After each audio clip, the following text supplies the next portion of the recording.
Live better and longer with the Fitzness Show, hosted by fitness expert, author, and TV personality Fitz Koehler. She'll tell you why diets are dumb, supplements are snake oil, and the truth about how you can earn a lean, hard, pain-free, and athletic body. Now for our favorite bossy blonde, Fitz Koehler. Well, hi, team. I'm Fitz Koehler, your very squeamish fitness expert from fitzness.com, and welcome to the Fitzness Show. Today, we have a very sweet and brave woman sharing a very funny story. So all of my listeners who have either ran or walked races, you will identify with this wonderful, wonderful woman, Melissa, who had a serious pooptastrophe at the Boston Marathon. That's right. The worst kind of catastrophe in the most iconic of all races. She had it. She lived to tell the tale. And boy, does she tell that tale well. So as many of you know, on fitzness.com, there's a space that says appear on the Fitzness Show. And I give some prompts of things you might want to share. And since runners are very focused on their bathroom situation, the amount of potty talk from the running community is over the top. But boy, am I glad that Melissa reached out to share her story. In fact, my intern reviewed her submission and said, yeah, definitely this one. And definitely this one. So hold on tight. You can definitely let your kids hear this. They'll giggle in the back of the car, and you can let your mom hear this. It's nothing really, what's the word? It's not grotesque. It's just unfortunate. Totally and deeply unfortunate. So we're going to get to know Melissa a little bit up front and then hear how things played out at the Boston Marathon. Hey, folks, if you haven't done so already, make sure you follow the Fitzness Show, click like, maybe even leave a review. And if you enjoy this one, and I know you will, please share with friends. Here's Melissa. So tell everybody who you are, where you're from, what you do, and how you got into running. Okay. So I am from Troy, Ohio, which is just north of Dayton. Just, Midwest, boring, not a lot to do around here. I got into running in high school in the 90s. I was bad at every sport. Not coordinated, can't handle a ball.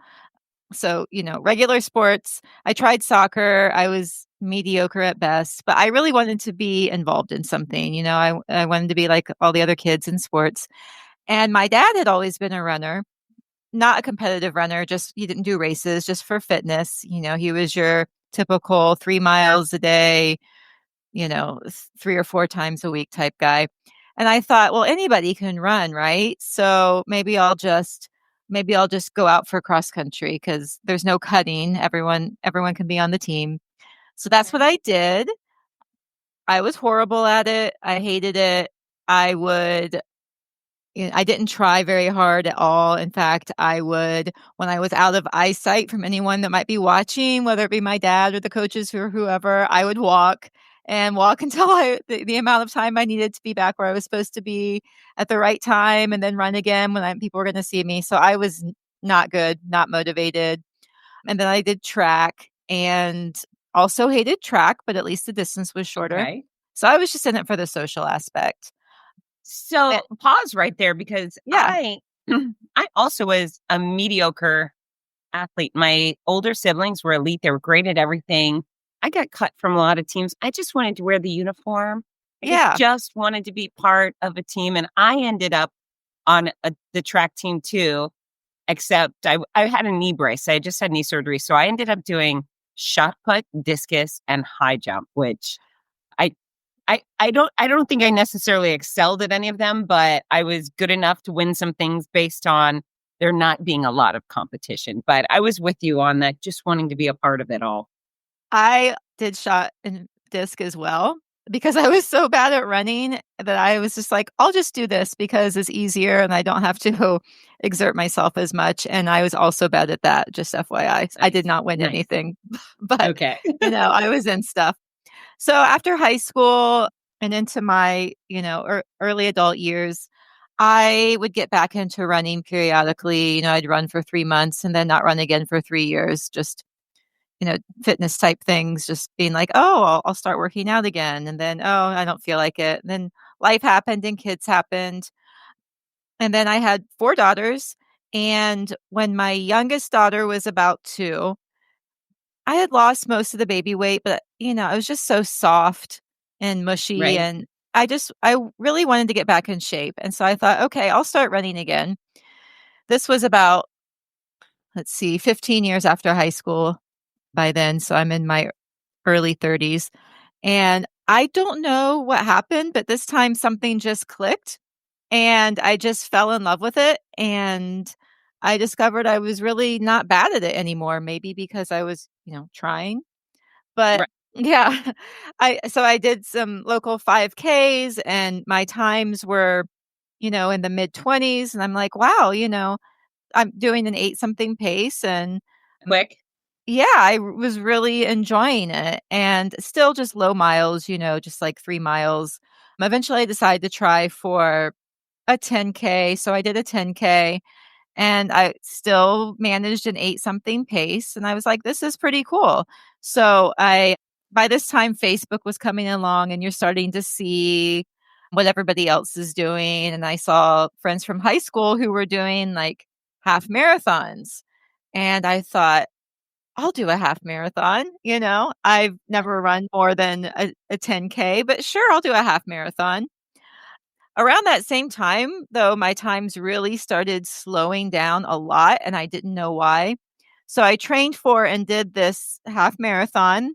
It was the Air Force Marathon in Dayton, and it was in 2013. So that was my 34th birthday. I did Okay. this, and it was such an accomplishment on my birthday. A lot of fatigue, though. I finished the race in 2 hours and 24 minutes, I think, which for a first time half, I was really happy with that. It was Very about respectable time. an 11-minute pace, but I was still dealing with a lot of fatigue, which turned out to be an iron deficiency. And once I started taking iron supplements, within a couple months, my times just started getting faster and faster again. And it was around then that I decided to sign up for my first full marathon. So let's pause just to read everybody how important nutrition is. And if you are Yes. having signs of fatigue that are unexplained, go to your Mhm. doctor, go get your blood work done, and let a medical professional tell you if and where you need the help. So I'm glad you figured that out. That sounds like a huge Yeah. turning point. I mean, I was a runner.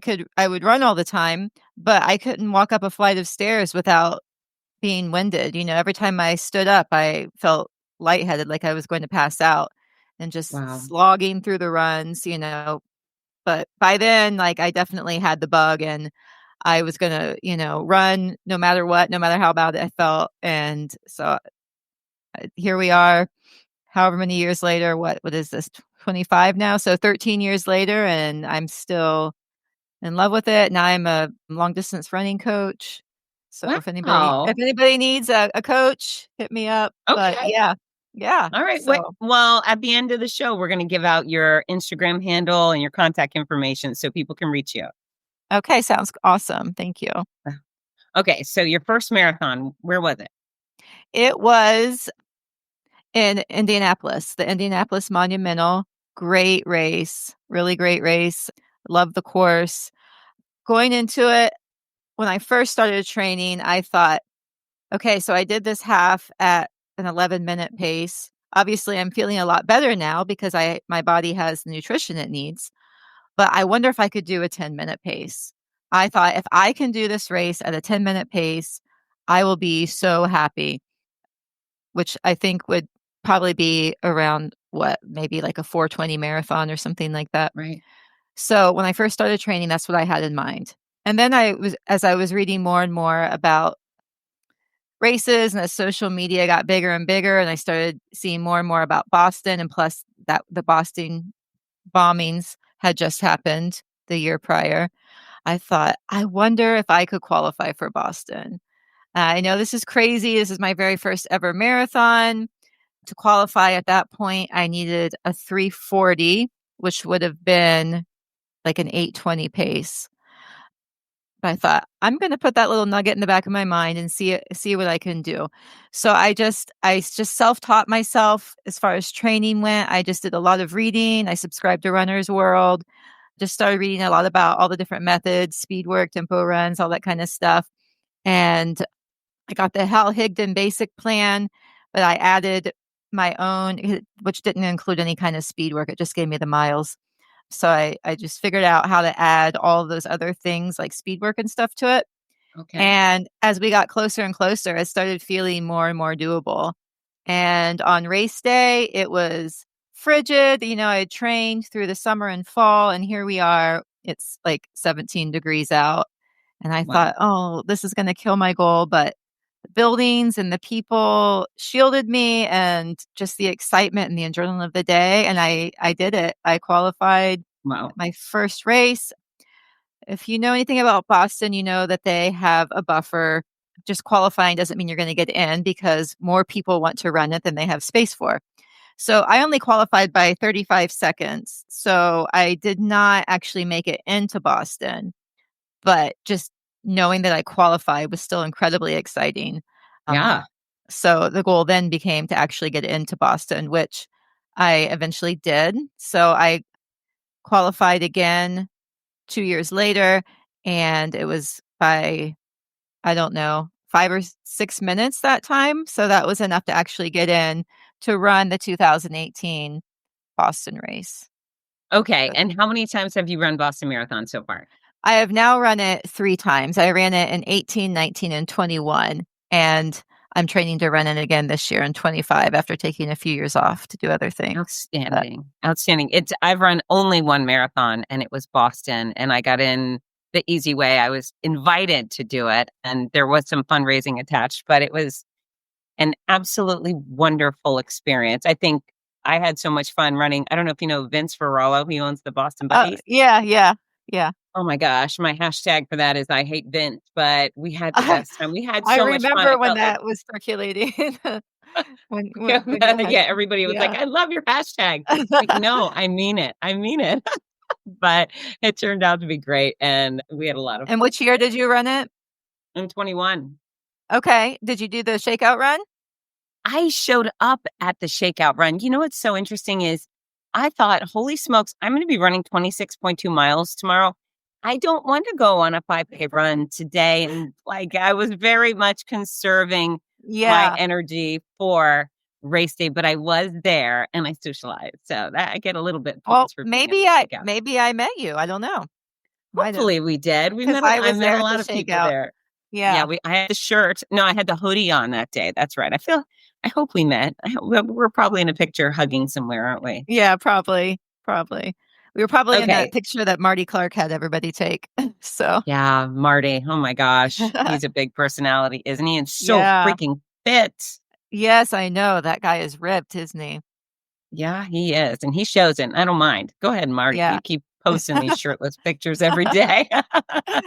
Actually, here's a total sidebar, but I met Marty and Vince in 2019. I was announcing the Philadelphia Marathon that year, and I was just getting my hair back. I had chemo, and the hair was coming back a little bit, and I had it spiky. And originally I dyed it, I bleached it once it came in. I had a little buzz cut, so now it was kind of like a darker blonde with the spiky roots. But I just still felt like I looked weird. I mean, I was skinny, the whole thing.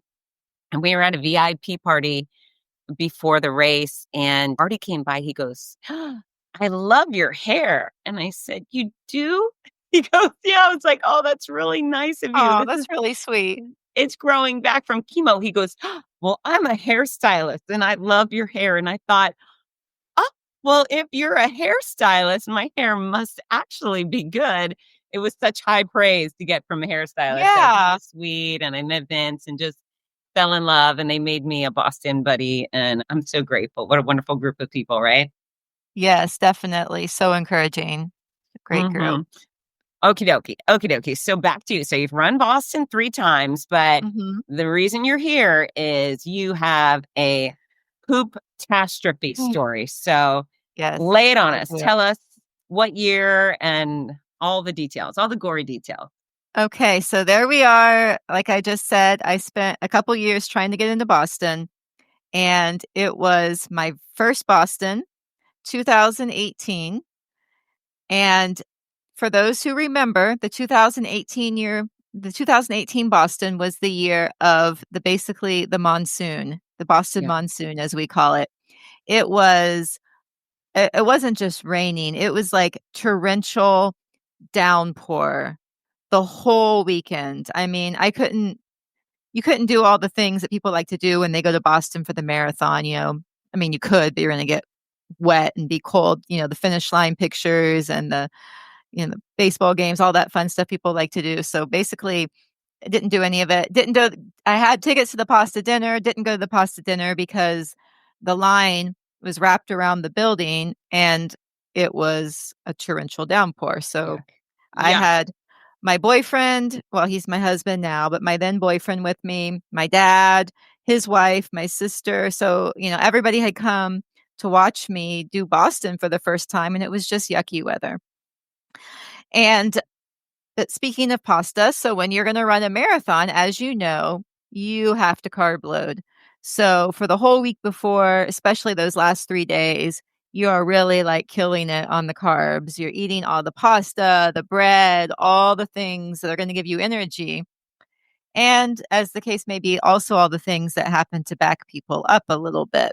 You know, Mm-hmm. you're getting those, your intestines full and so forth. Well, the thing with me is I am a shy pooper. So I have a hard time going away from home anyway. Like if I'm traveling, it's a little bit difficult for me, especially like if there's other people around in earshot. So I am there with my boyfriend sharing this little tiny Boston hotel room with the bathroom, you know, like right there, Mm-hmm. right outside the bed. And I couldn't go. So by the time Marathon Monday rolls around, I had not gone since I was home on Friday morning. Wow. So that is Saturday, Sunday, Monday, 3 days of carb loading and no potting. So needless to So say, let me thank interject there. I think it's very important. I also believe that girlfriends don't ever poop when they have a boyfriend, right? of course It's not. just Of course not. Definitely not ladies anywhere where they could be around, but you know, for certain. Never, never, yeah. ever. But go on. Yeah. So So I knew going into the race it was a high risk situation Okay. because when you run, as you know, like you're getting things moving, you know, your body Yes. starts moving. And if you have a lot of stuff backed up in there, that's the time when it just might decide to come out. So it is Marathon Monday. We take the bus ride from Boston to Hopkinton to Athletes Village. It's, I don't know, what, like a 45-minute ride. It was Mhm. pouring down rain. It was freezing.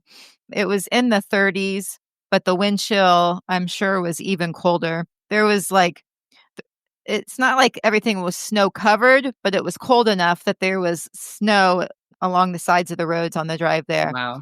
Hey, We get to, what were you wearing? I was wearing, so tights, black tights. Usually they don't let you bring a bunch of stuff with you to Athletes Village. You have to fit everything into this little bag. But because of the weather circumstances that year, they allowed us to bring like extra shoes and things like that to change into. So I wore a pair of throwaway shoes because all the throwaway clothes, you know, they'll donate to people in need. So I brought an extra pair of shoes, and I was wearing, I think, like 3 layers on top under a raincoat. I had went out, I mean, the forecast was bad, like, for the week leading up to the race. So before we left home, I had gone out and bought a supposedly waterproof raincoat to run in. You know, I had the ear covers, I had gloves, my thickest gloves. the whole bit.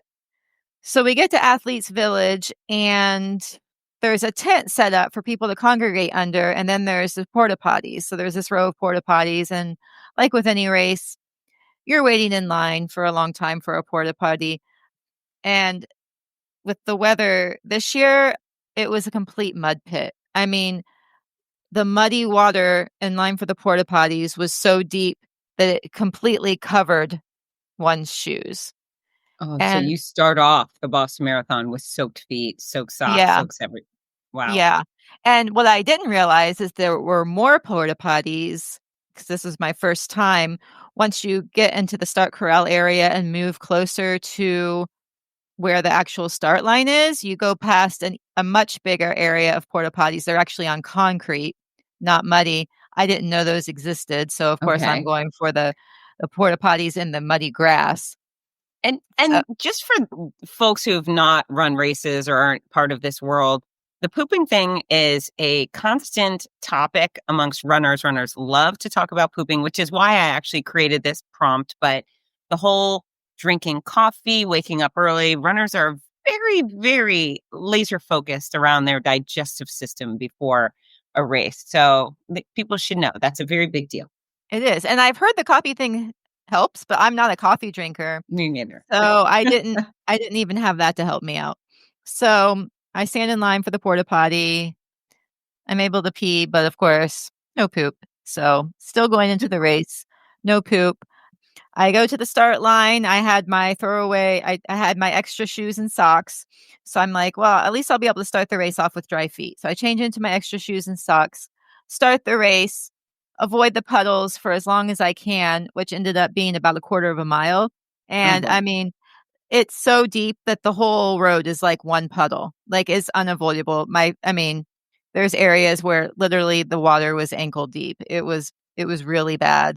The winds were sustained about 40 miles an hour, Yikes. gusts even bigger, and it was just nonstop. I mean, that was the year that a lot of even the elites dropped out with hypothermia. I'm pretty sure that not a single Kenyan runner actually finished because, they're not used to that kind of weather.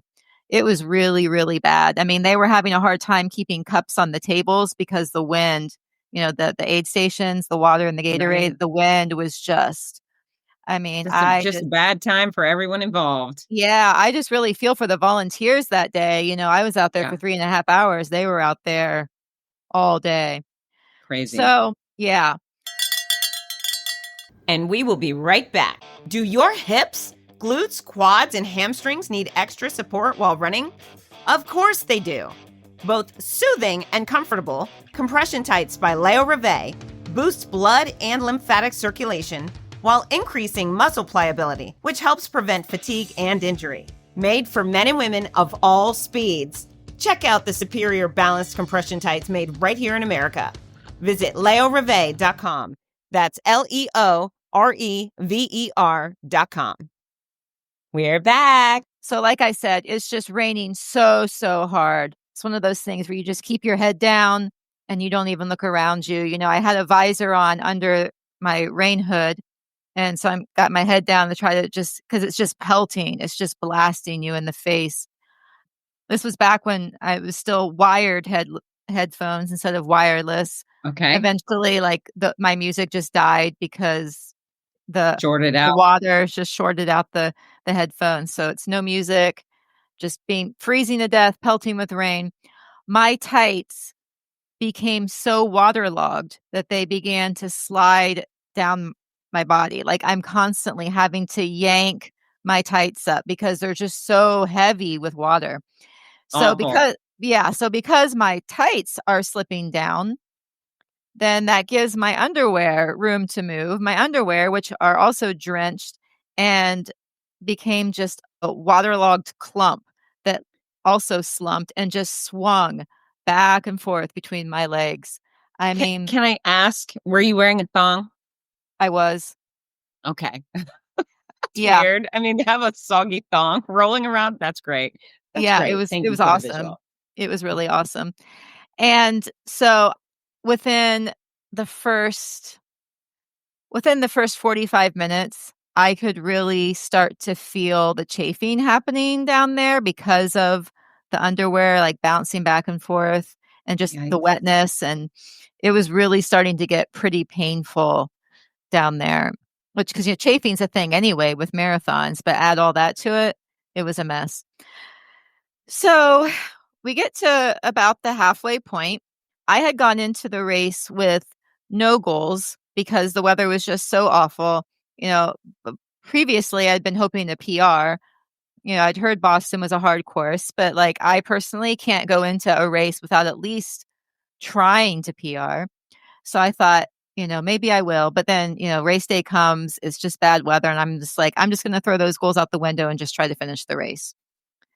But by the halfway mark, I realize maybe I'm just trying to get out of the cold, but I realize I actually am on pace for a PR. So at this point, I'm like, okay, I'm going to go for it. I'm going to push for this now. Well, not much longer after that, I started to feel the rumblings in my stomach, and I can feel that things are starting to move. Uh-oh. And yeah, exactly. It's like, oh crap, quite literally. I'm thinking about my options. First of all, I'm on course for a PR at this point, and I knew that if I stopped, that would be all gone.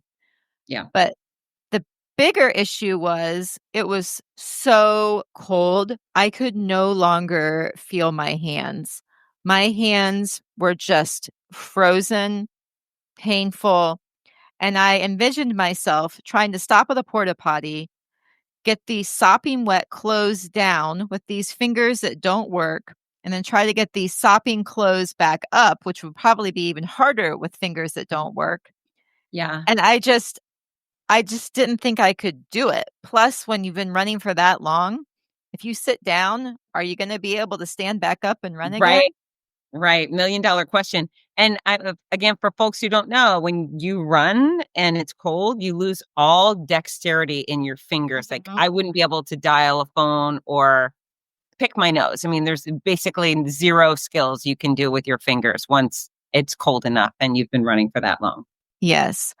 So I thought, I think the best thing I can just do is just try to hold it. Like, I don't think I'm going to be able to stop and go to the bathroom.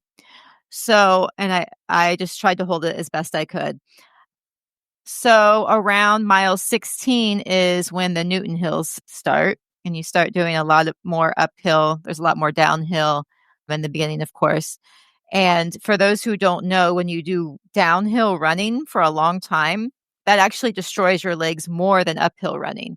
Yes, uphill running feels harder, but downhill running actually pounds your legs, your muscles up more.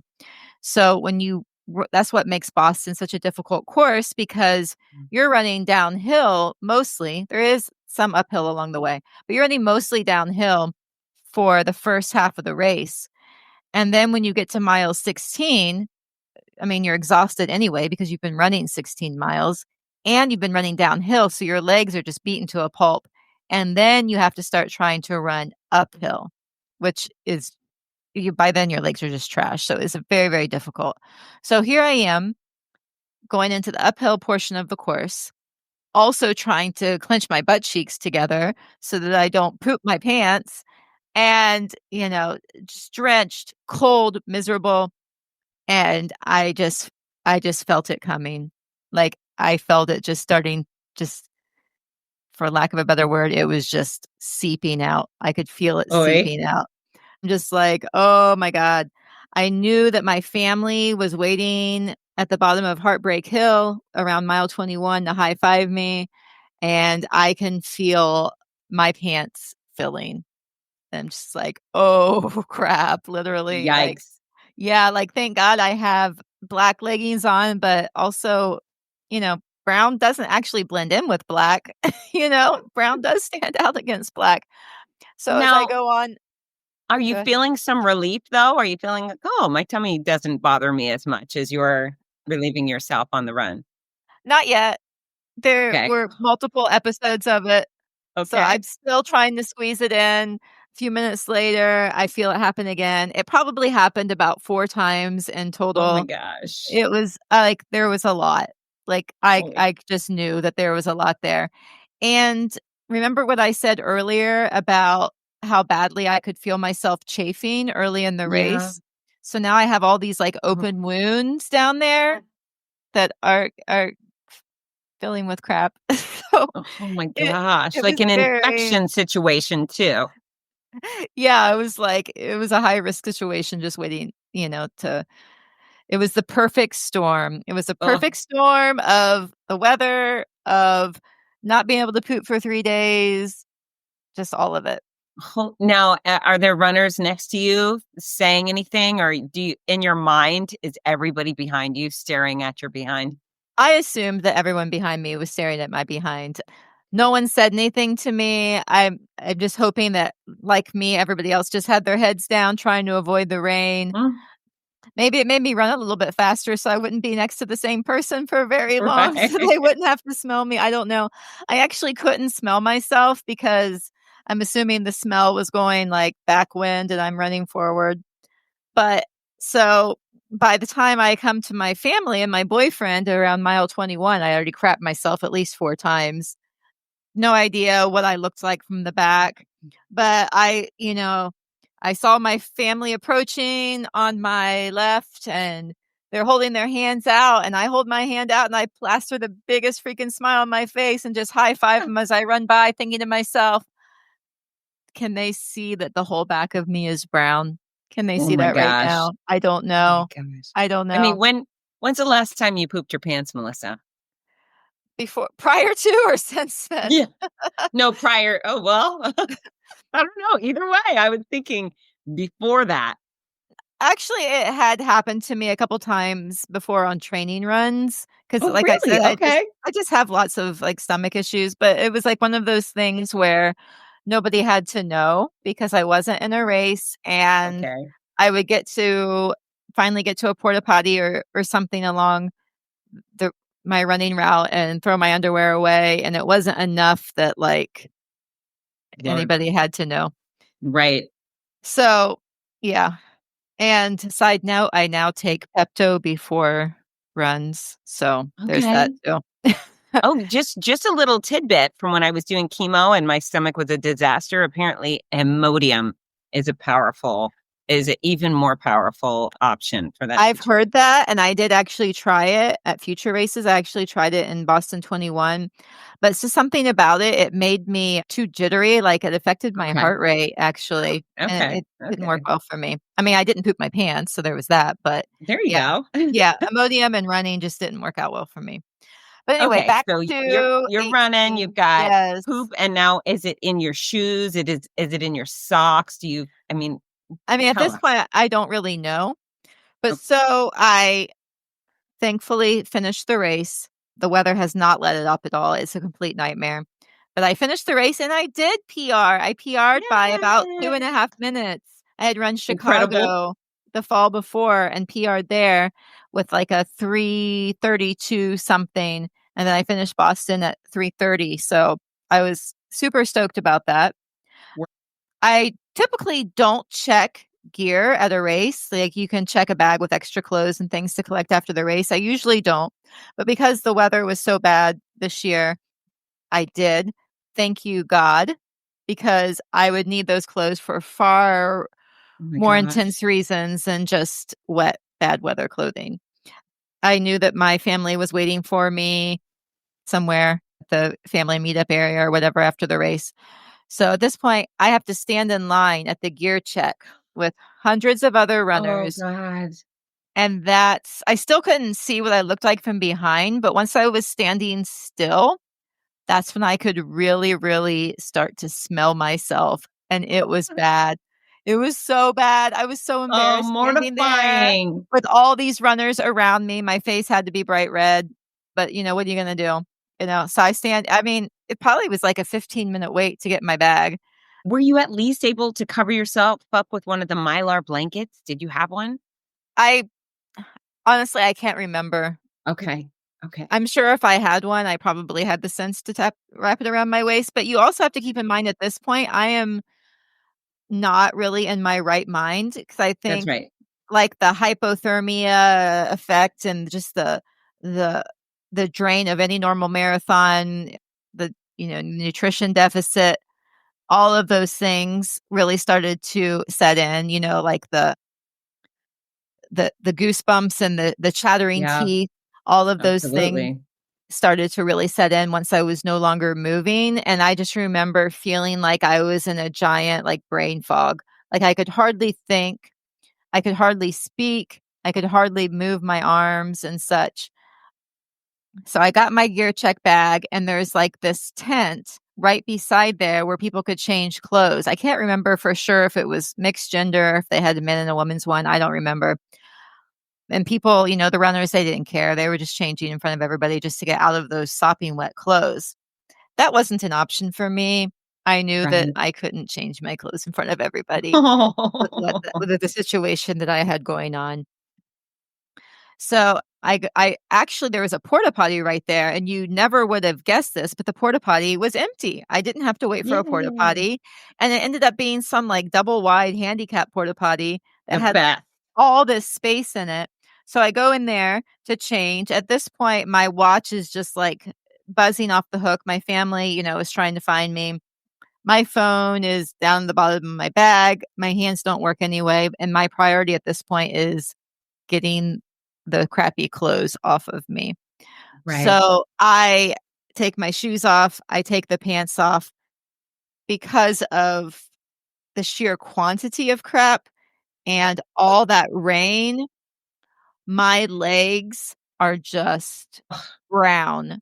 Like my legs are Oi. just, and it's, full of water. So it's just this brown, liquidy all Are over you me, just all over my disgusted legs. with It was yourself at so this point? nasty. It was so nasty. And I'm in a porta potty. I didn't have any wipes or anything packed in my bag. So Right. all I have is like 1 ply porta potty toilet paper, Mm, the using wet worst. hands anyway to try to clean up my private areas and my legs, trying to get as much of it off as I could.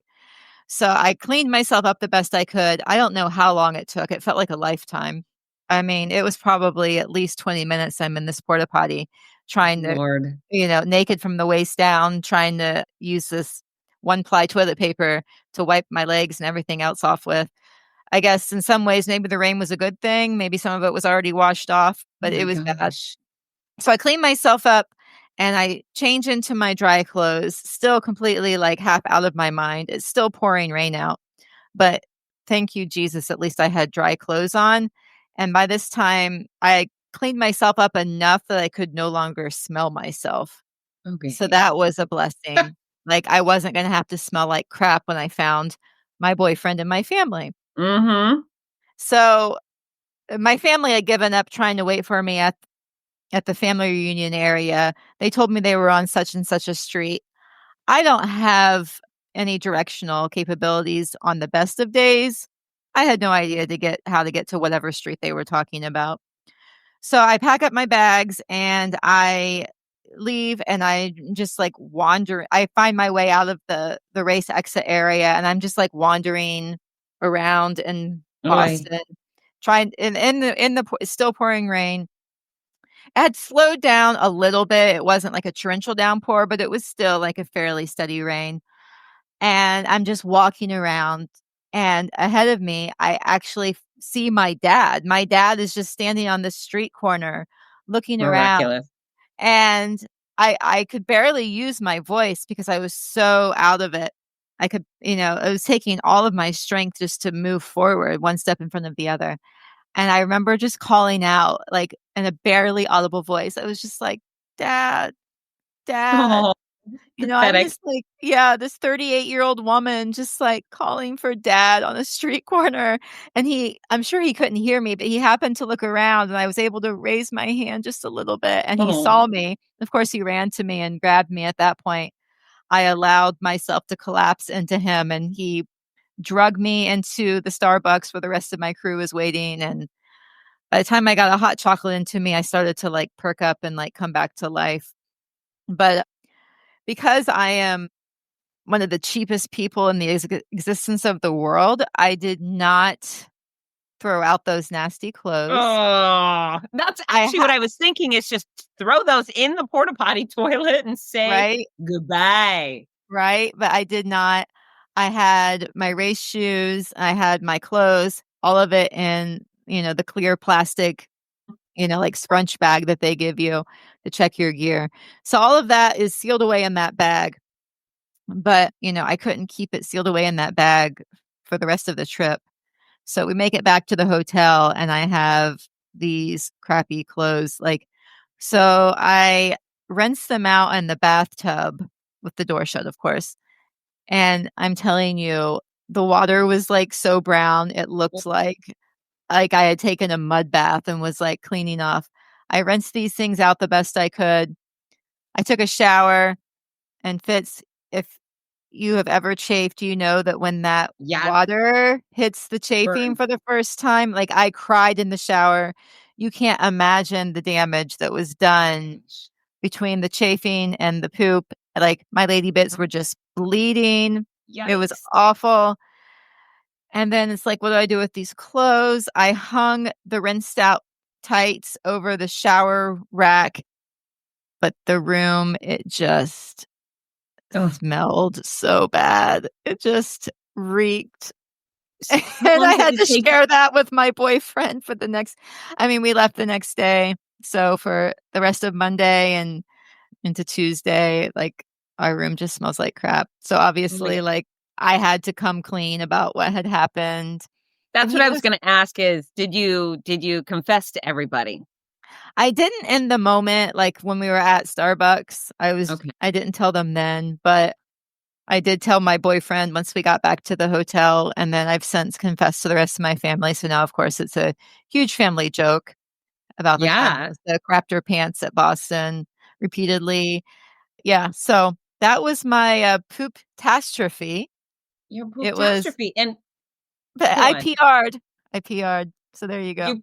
You PR'd, and your boyfriend became your fiance, became your husband. He must love you so much.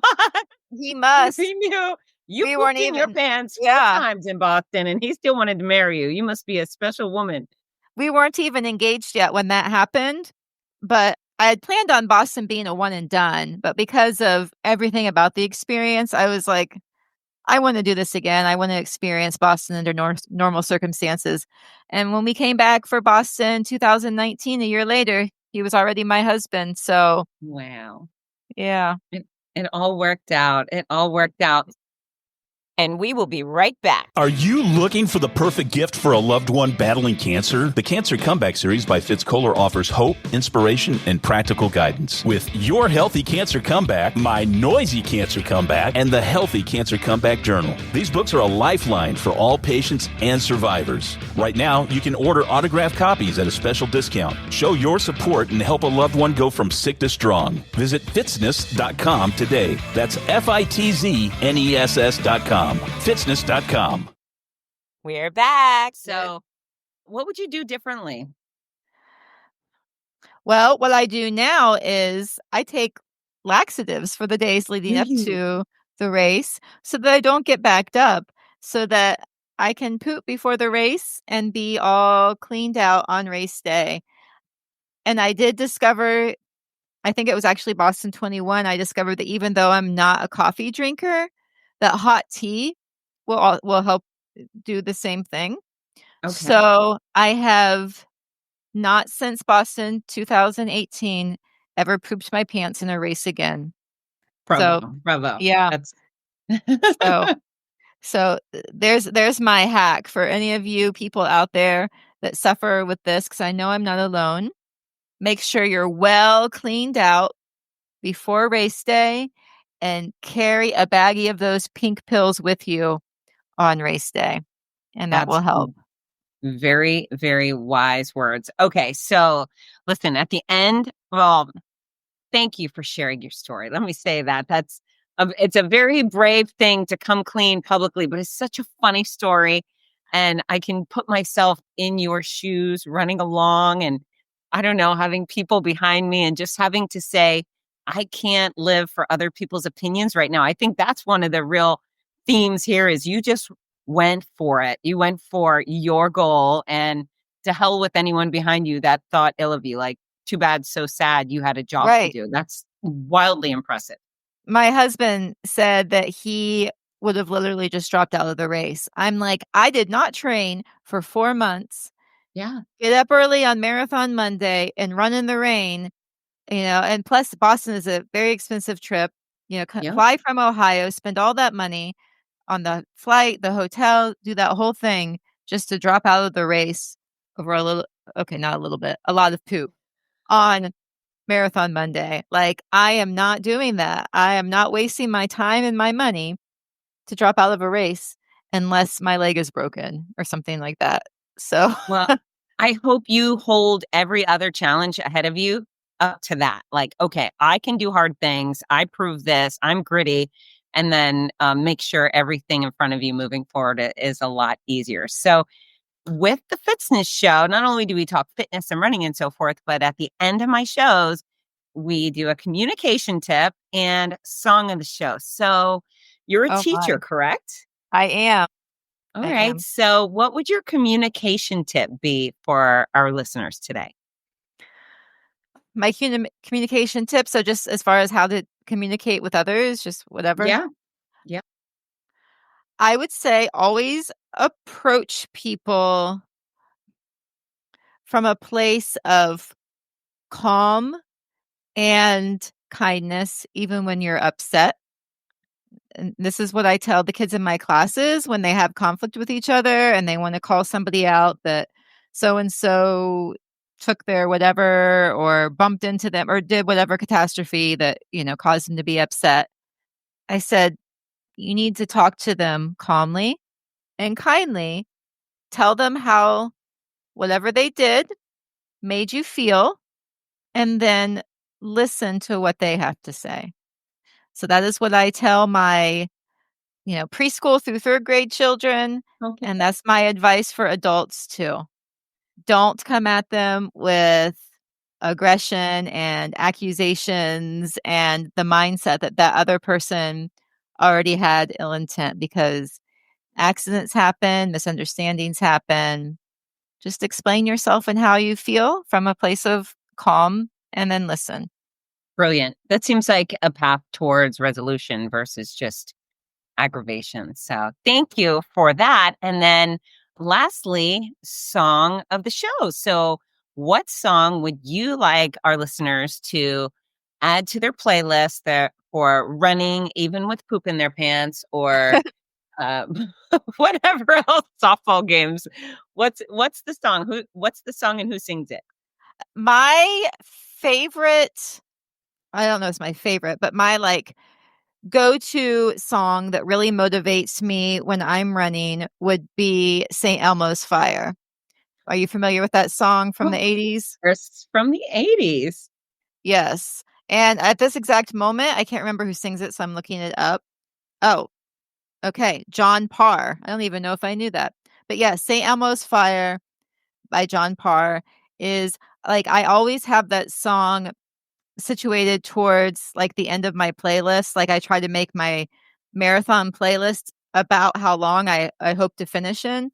And I try to time that song so it's maybe the second to last or last song as I'm approaching the finish line, because it just really pumps me up and motivates me to just really focus and kick it in.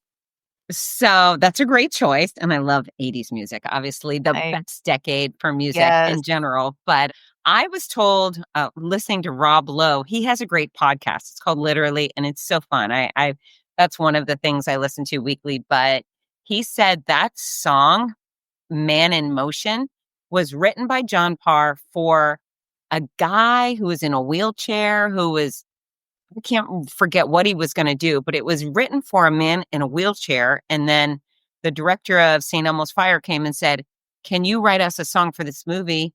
And so he kept the same song about the man in motion in the wheelchair. Oh, And he wow. just threw in the lyrics, St. Elmo's Fire. Huh, I That's had just it. always assumed it was written specifically for that. Yep. The movie. Yeah. That's So fun, right? interesting. I love Rob Lowe. I'll have to look up the podcast. Oh, it's so good. And then two of my favorite books are the books he's written. It's Stories I Only Tell My Friends and Love Stories. And you know what? He's a fine actor. He's certainly not someone I would say is my favorite actor, but he's a great podcaster and he's really good with the books too. So yeah, I mean, he's not like on my top list of all-time actors I love, but I always enjoy him when I see him in movies. So yeah. And St. Elmo's Fire. We got to listen to that. All right, Melissa, thank you for sharing your incredible, fantastic, funny story. I'm glad you've recovered from that and found a methodology to prevent a recurrence. You're probably saving lives right now. There's probably so many people that are going to take your story and heed your warning and take action. But all I need you to do right now is tell our audience to get to work. All right, get to work. Get out there. Thanks, everybody. Love you. Bye. Bye. Thanks. Hi, this is Rudy Novotny, the voice of America's Marathons. We all love how much running has benefited every aspect of our lives, so much so that most of us only wish we'd started sooner. Wouldn't it be wonderful to gift the opportunity to children of today? Well, you can. The Morning Mile is a before-school walking and running program that gives children the chance to start each day in an active way while enjoying fun, music, and friends. That's every child, every day. It's also supported by a wonderful system of rewards, which keeps students highly motivated and frequently congratulated. Created by our favorite fitness expert, Fitz Koehler, Morning Milers across the country have run over 2 million miles and are having greater success with academics, behavior, and sports because of it. The Morning Mile is free to the child, free to the school, and is inexpensively funded by businesses or generous individuals. Help more kids get moving in the morning by visiting morningmile.com.